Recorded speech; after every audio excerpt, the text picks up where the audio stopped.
Welcome to Undrafted Hockey Fan. I am Brad. Today we're talking about the Red Wings dominating defeat over the Montreal Canadiens.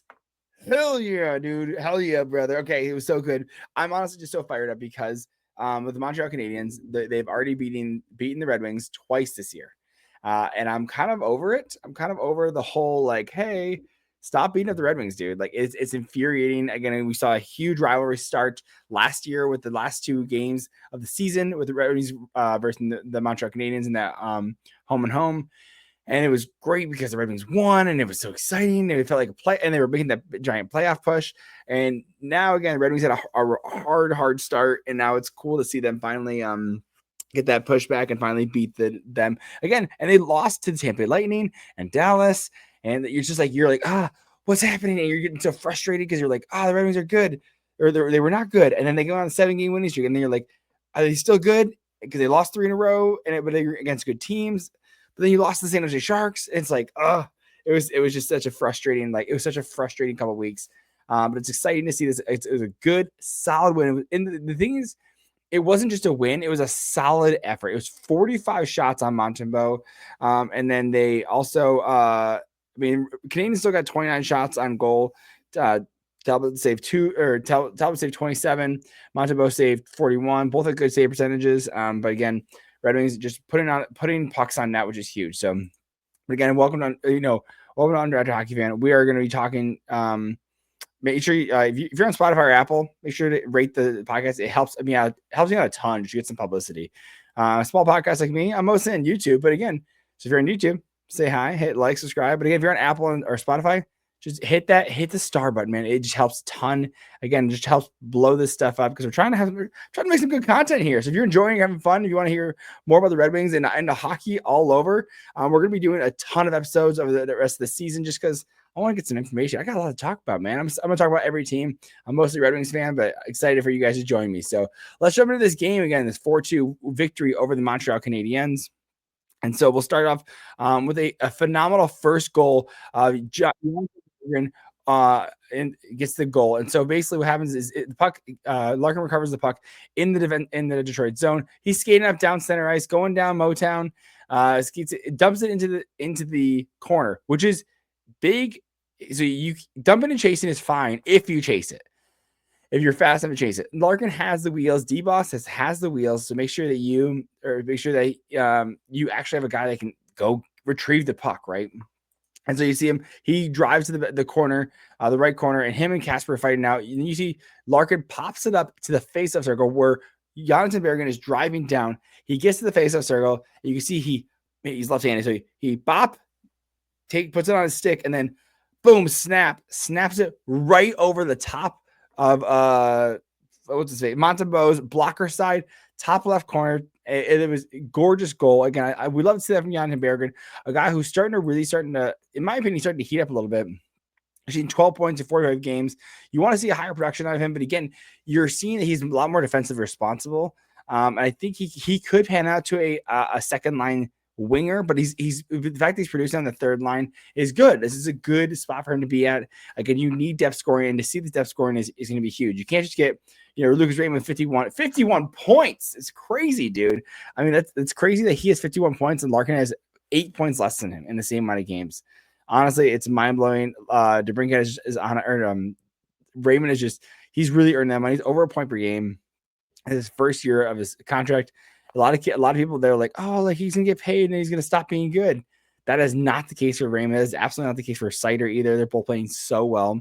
I mean, Seider's putting up almost just 1 second under 25 minutes a game on the ice. It just shows how much they're utilizing him. And Evanson's getting over 20 minutes, 40 seconds per game. That's so huge. Love to see that from the guys. So again, Jonathan Bergen, 7 minutes into the game, gets a solid, absolutely solid goal. Then you have Alex. He gets his 20th of the season. You have Seider and Raymond passing it back and forth. Raymond takes a shot and it goes wide, and Seider ends up recovering it. Again, this is on a power play too. It was at the start of the power play or at the end of a power play. And then Canadians go to get the full strength. So it's not technically a power play goal anymore.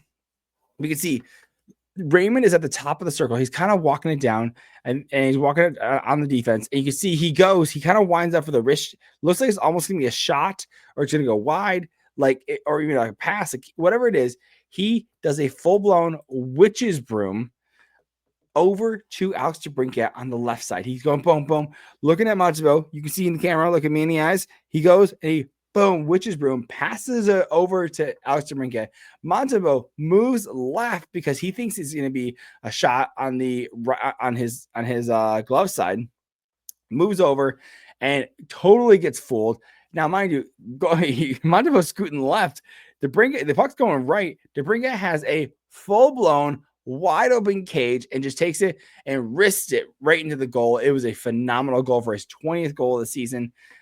Just doubling the lead. It was a phenomenal goal. Again, it was Montembeau bit so hard, and it was just like, dude, poor guy, dude. Again, it was so good to see that. Love to see it, man. So, moving, and we're gonna move into the second.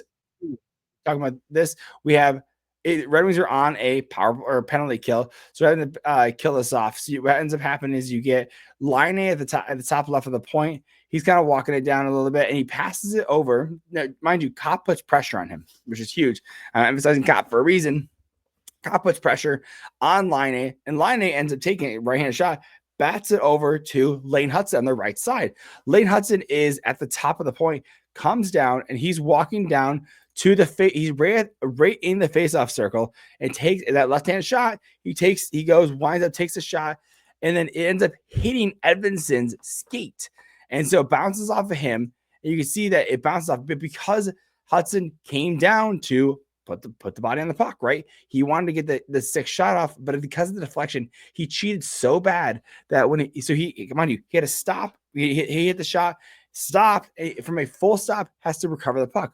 Well, who's already there? Who is already there? None other than Andrew Copp, already getting there. Mr. Wheels. I mean, definitely not Mr. Wheels, but again, he's there. He's moving. He's shaking.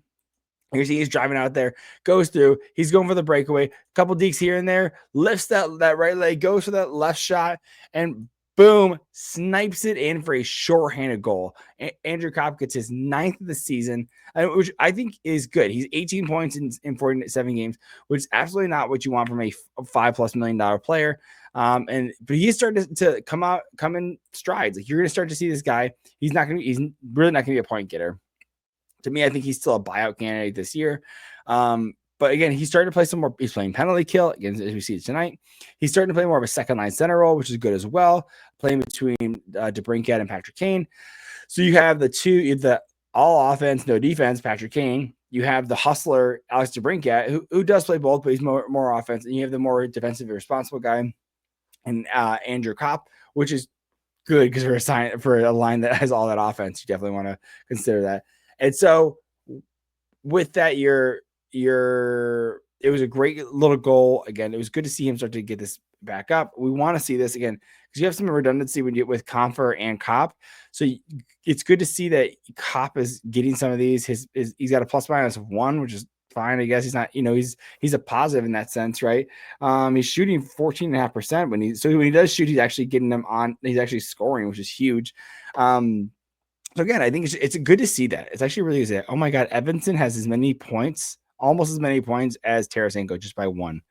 Tarasenko, you're so frustrating. Mind you, Tarasenko, Kane was out tonight. He was out with an upper body injury, and so you have Tarasenko, who ended up getting an assist tonight. I forget which goal it was. Let me pull it up. I think which goal he ended up getting on the 4th goal, which we'll talk about in a little bit. But Tarasenko ends up getting Tarasenko. I thought looked really good because Tarasenko, most of his career is played on the right side. And that now Kane, the right side looks like Raymond, Kane. So you're like, Tarasenko not going to replace one of those guys because Raymond's a long-term guy. You need him to play top line minutes because you're planning on him playing top line minutes. And then you have Kane. You're like, well, Kane's better than Tarasenko, and he's playing better than Tarasenko. Tarasenko has 8 or 19 points. Kane has 30. So, and Tarasenko's playing really well with that and everything. So, why would we put Kane there? Well, Tarasenko was playing, so we're like, okay, let's put him on the left side, right? So that was a good thing. And then also Berggren is on the right side on the 3rd line, And Bergen's probably going to be here longer than Tarasenko is, just because he's a young player. You know, the Red Wings have developed him and everything.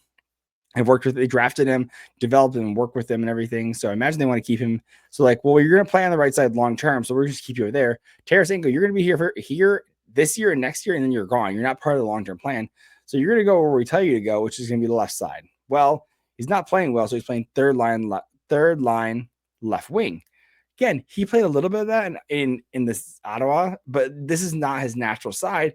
So now playing up on the second line right wing with better players and DeBrincat and Kopp. You saw that he played really physical this game too, which I love. I thought the energy of the whole team was so good. And again, I think it was very good to see him play that role, because it was good to see Tarasenko was actually doing something. You're like, okay, we're paying you almost $5 million a year. We need more production, right? And again, I know you're a second day free agency, which means that you didn't have anywhere else to go, which is why Red Wings were like, oh, well, you know, we'll take you. We'll give you an extra year too. So like, a year as well. So it worked out for both parties. But again, you want to see more production out of a guy like Tarasenko, because it's like, we brought you in to score goals. You've scored 40 goals before. I think he scored 40 goals twice in a season before. So you want to see more out of him. So that is absolutely what you want to see. So moving on to we're still in the second period. About a little over a minute later, we have a goal from. What ended up happening is that it's down in the Red Wings zone, pops out of the corner, and Madison takes the shot, and it misses, and it kind of bobbles around, and it pops up over, and Doc gets it behind the net. Mind you, Talbot is sprawling around trying to stop this thing. Doc comes around and does a backhanded wraparound, right? And it ends up getting stopped, but then ends up getting tipped and popping, and Doc, it looks like, redirects it as a little wraparound. And so again, it was kind of a bummer goal. It was a good dirty goal by them. It's just about putting the puck on net, getting a little scrum, a little excitement around that, right? So again, you want to see these guys, like, you want to see that kind of effort from the Red Wings as well. And you are seeing that, right? But just getting pucks to the net and just causing a little bit of chaos is just huge. And again, it worked out really well for the Canadiens. So it's absolutely a win. It can be a winning strategy. And for a young, little less organized team like the Canadiens, where you just kind of want these guys to play. You want them to play. And I don't mean play hockey. I mean, like, there's work and then there's play, right? Like, when you're in play, this is to me is work. Yes. Like, this is not a job, right? But this is play for me, right? Recording a podcast is play for me. And it's like, hey, like, you don't want to put too many restrictions on guys that play, because then you see their authenticity. You see what skills that are utilized. You want to refine certain things, where like Cole Caulfield is a goal scorer. You're not going to suddenly make him an all pass guy. Like, it doesn't make sense to. You're taking away from the skill he has, which is goal scoring, right? Like, you don't want Larkin just to be a back checking guy. Like, you want him to be like full of back checking. You want him to be, he has the speed, so let him go up really fast. Let him go back really fast. Like, it just don't try and restrict guys. Let them be their full selves. And that's what happened with Doc. Doc gets his 10th goal of the season by just kind of creating a little chaos and just getting in front of that, using that big body. And Doc was really starting to stir some shit too. So again, I think Montreal's absolutely going to be a problem. In my opinion, I absolutely see the full division actually switching, because right now you're seeing like it's Toronto, Florida, Boston, Tampa Bay. I can absolutely see that flipping and being like Red Wings, Montreal, Senators, Sabres, right? Because all the teams that I just named, the Senators, Buffalo, Montreal, like Detroit, like, they all have young guys coming up. They're all coming out of their rebuilds and everything. These teams are all going to be a problem. Absolutely. So I can see absolutely like 3-4 years, the top division is dominated by guys like these, because Seider's 27 at that point. Raymond's 26. Like, these guys are just starting to come into their prime. You have Stutzla's 26. Like, these guys are really starting to show up and show out. So absolutely could see something like that happening. So we will see. But that's my opinion on that, right? By the way. So I apologize for the yawning. This is the third time I record because my microphone kept losing its power. So anyways, I'm not bitter at all. Don't worry. But again, moving on, we are in the we're in the second period. We're in the second period at this point. Still, and about a minute and a half later, we have Red Wings are on the power play again. You have Seider passing it at the top of the circle. down to Tarasenko, who honestly, again, he's taking Kane's spot in this case, right? Playing by the right side of the right side of the ice. And so what you're seeing that is that Tarasenko takes it, passes it down to Larkin, and who's playing bumper right now is you have Raymond. You have DeBrincat playing the bumper in front of the net. And so what ends up happening is you have, again, Tarasenko takes it, passes it down to Larkin. And you have Matheson, who he wants to cut off the pass to DeBrincat, lays down completely. And so it's defenseman lays down completely. Larkin's like, well, wait, you're down. Like, I'm just gonna kind of walk it up to the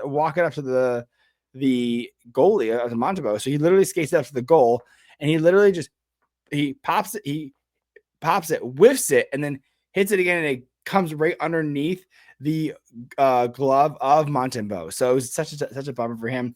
Again, this is like 12 minutes left in the second period. So it was tough to see that on him. Again, this is their fourth goal of the night.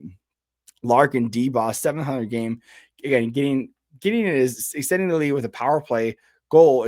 It was a good little, again, going to the net, putting pucks on that. You never know the chaos that you're going to get here. And it absolutely got a little bit of chaos. Causes it caused a power play goal. That's Larkin's 21st of the season.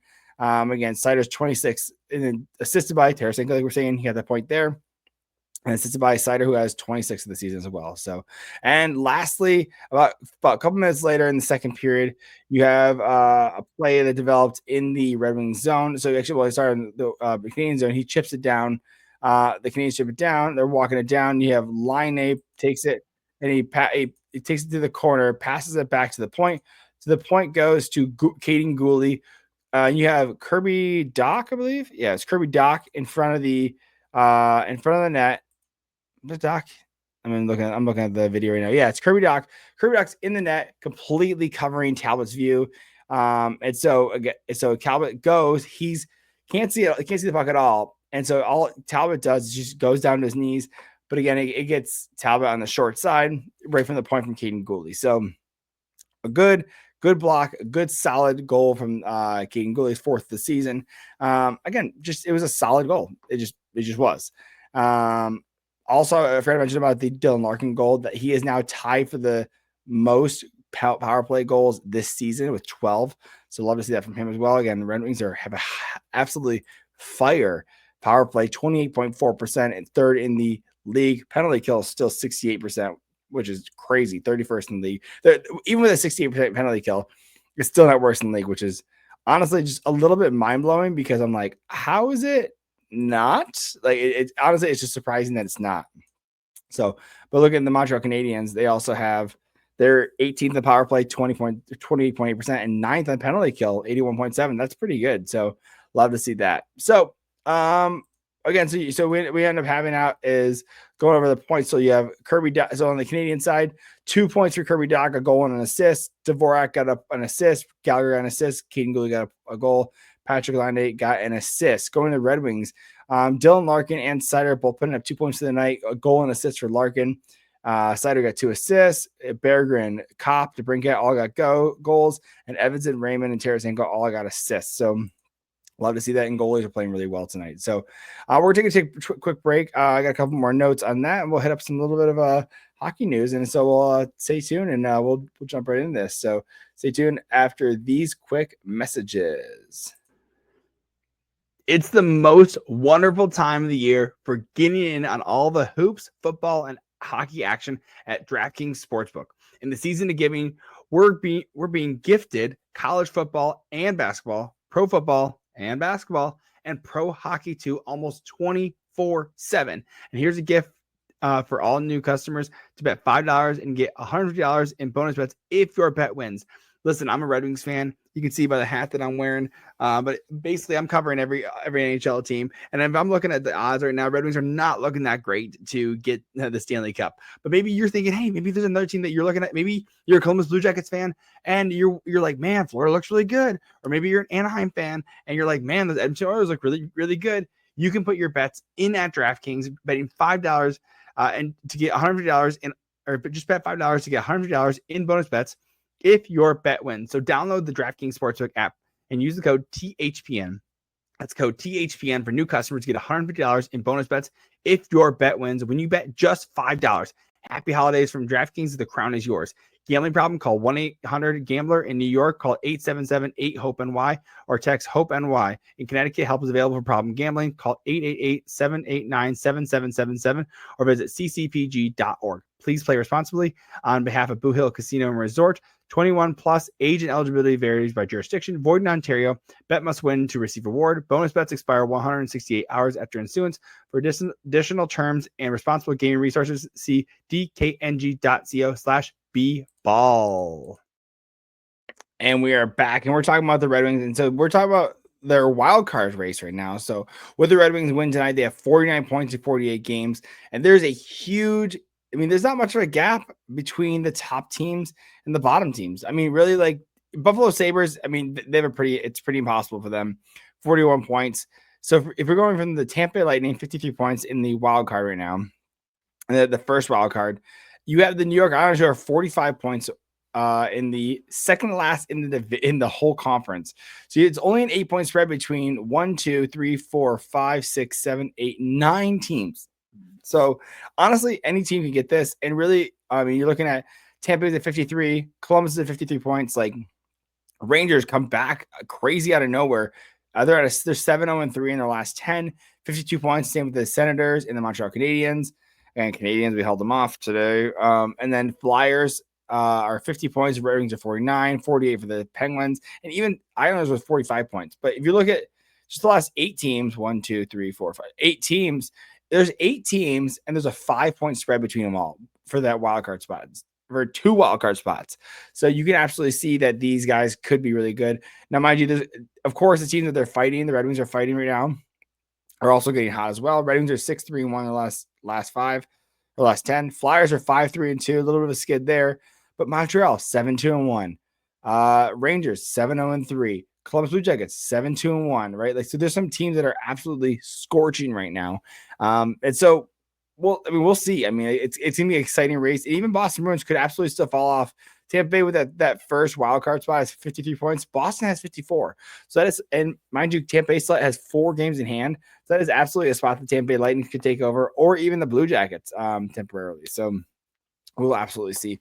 It's an exciting race, man. Like it's super exciting to see all this happening, because it's like, oh, dude, like what is gonna happen, right? Because you just don't know when it comes to these teams. Like it's a little bit crazy, to be honest. So another person I want to talk about who played really great was Elmer Soderblom. I thought he's second game up for the season.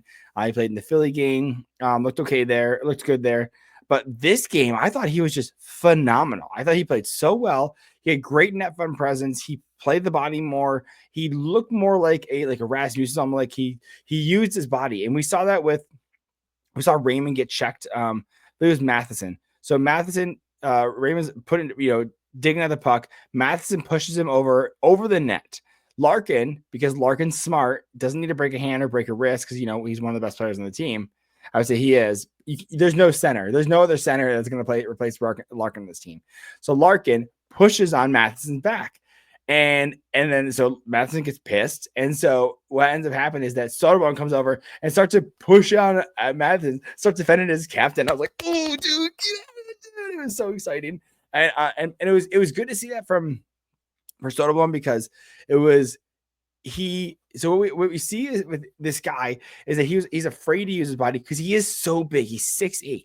He's so afraid to use his body that he's going to hurt someone. And mind you, when you're young and you're in juniors, your arms are at people's heads. Right? I understand like the hesitancy there, but in the NHL, if you're not tough on these guys, like they will push you. There's guys that are 6 foot, under 6 feet, that are absolutely menaces. We're seeing that with Tyler Mott. Like Tyler Mott, Austin Watson's too big, but Tyler Mott is that guy who is like 5'11", and he is just a pest. He's an absolute pest. DeBrincat too, short guy. I think he's like 5'6" or something like that. He's an absolute pest, and he will absolutely check you.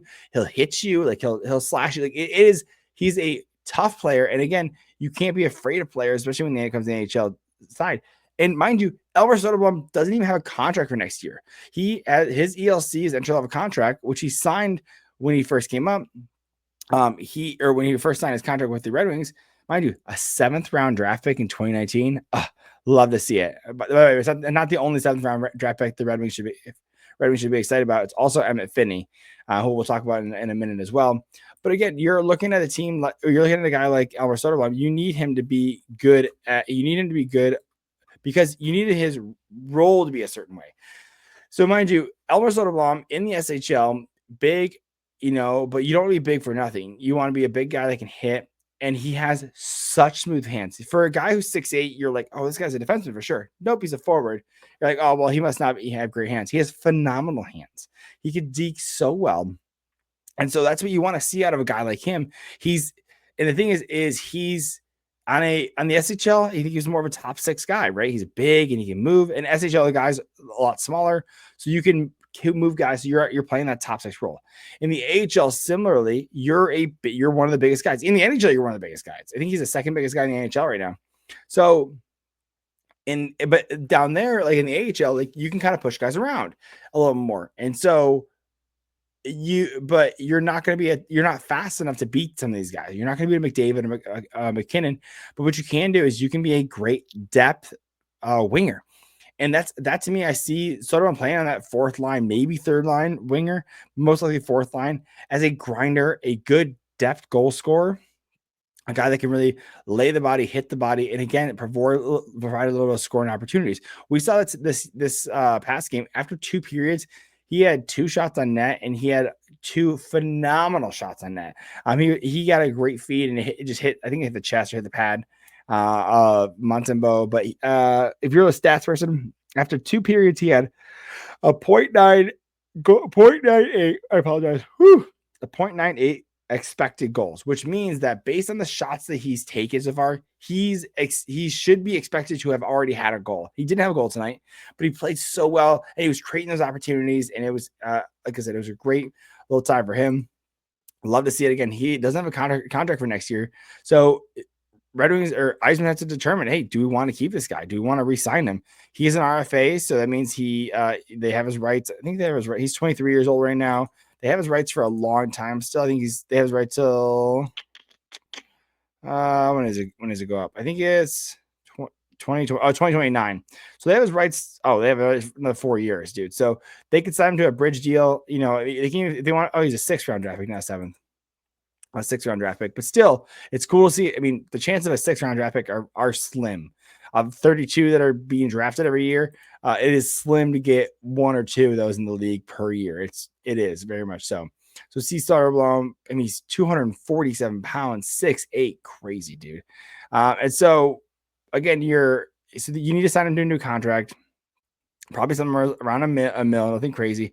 Mind you, he didn't even play last year in the end. 23, 24, 24, 25. He didn't even play it last year at all in the NHL. He played in 22, 23. He played 21 games, had 8 points, which is awesome. We'd love to see that. But again, he wasn't good enough the year after. I think he had a little bit of injury as well. Just wasn't good enough. And so he had to go down the AHL and really define himself.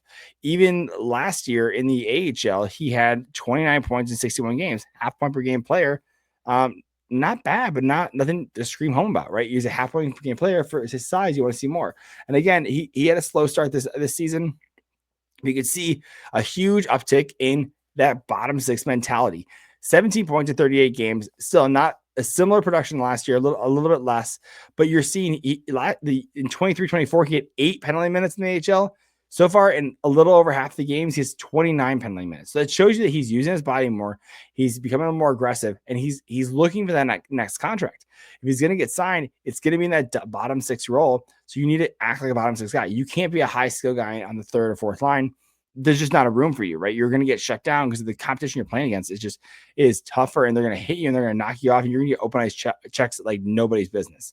I mean, by the way, talking the SHL, he had 33 points in 52 games in 21-22. So again, he can play. He can be very good. And so in the Champions League, he had 9 points in 11 games. Again, he can put up points.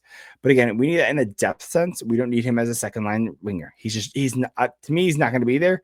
And again, that's okay. That's absolutely okay. So we will see. I'm really excited for him. Again, I think he's going to get another contract. I think he's I mean, again, he's going to get more. He's going to get another contract, in my opinion.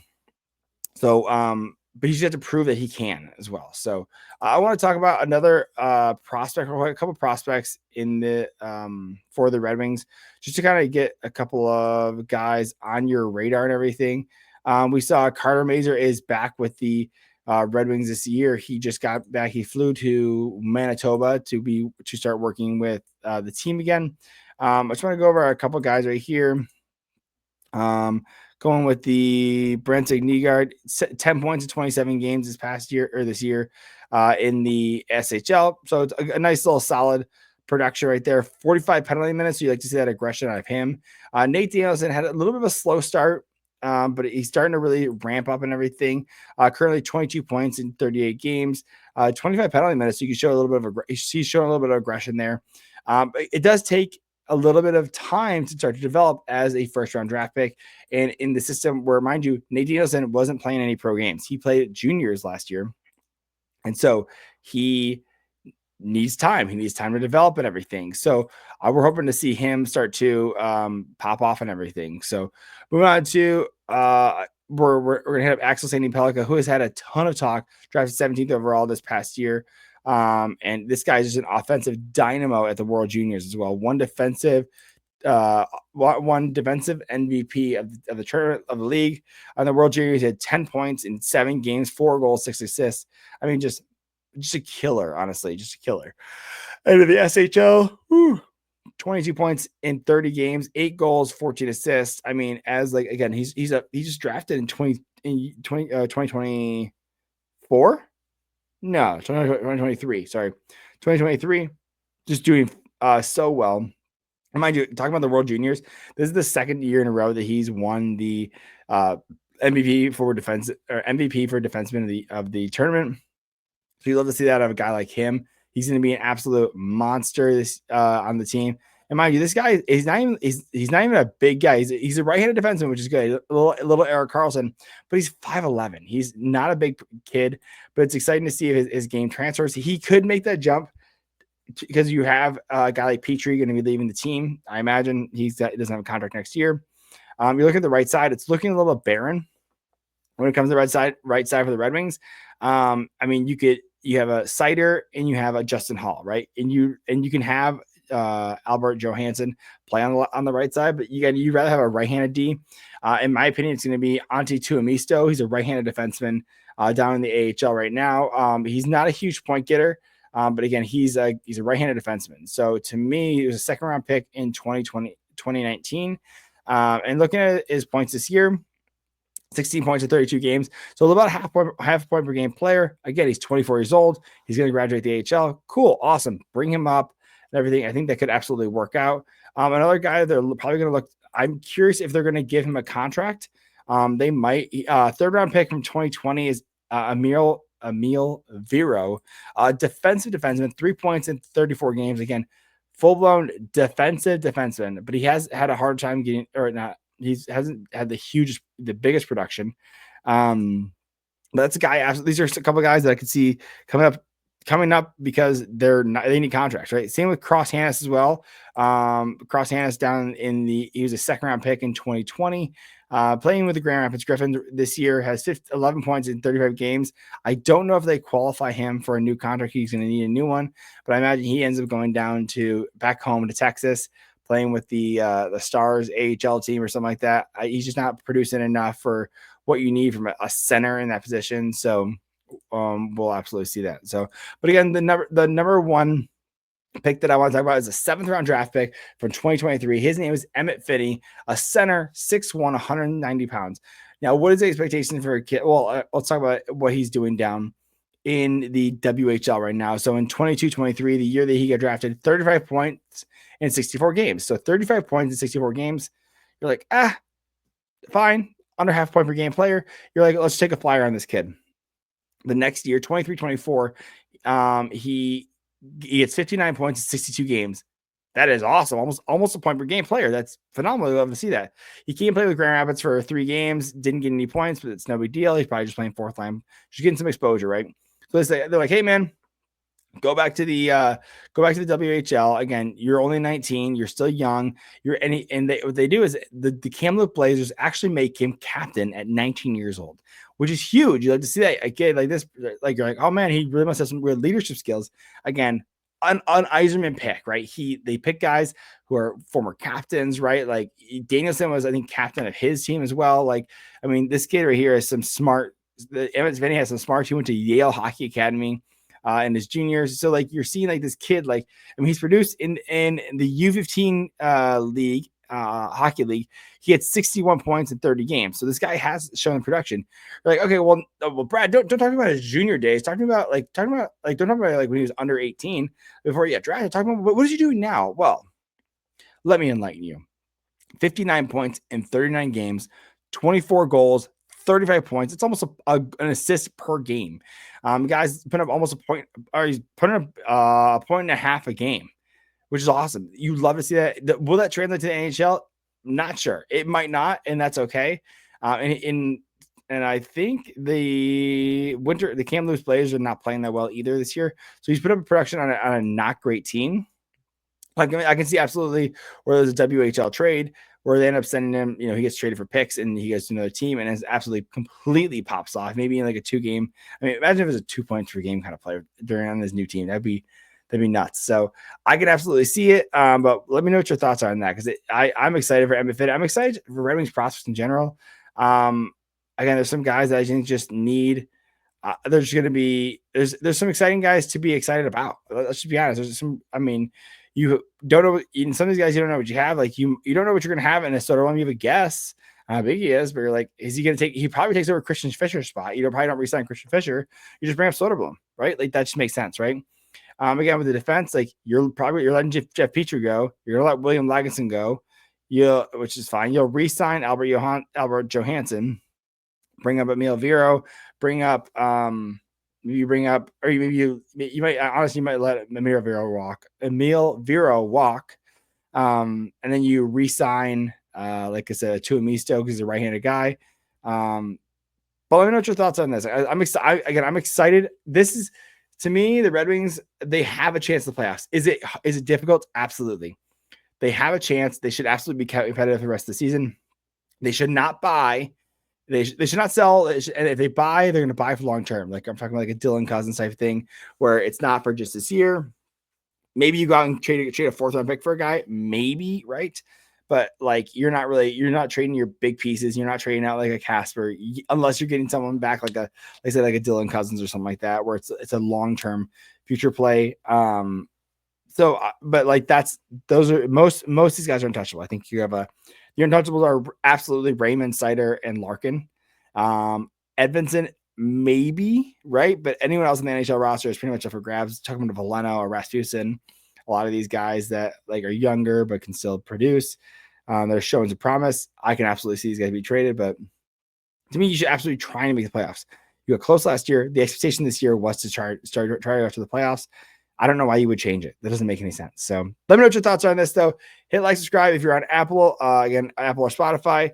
Make sure to absolutely give it a rating. It helps out so much. I really appreciate it. And thanks to the Hockey Podcast Network for sponsoring, give us a platform, as well as DraftKings for sponsoring their pod. So anyways, hit like, subscribe. Love you, and I'll catch you next one. Bye.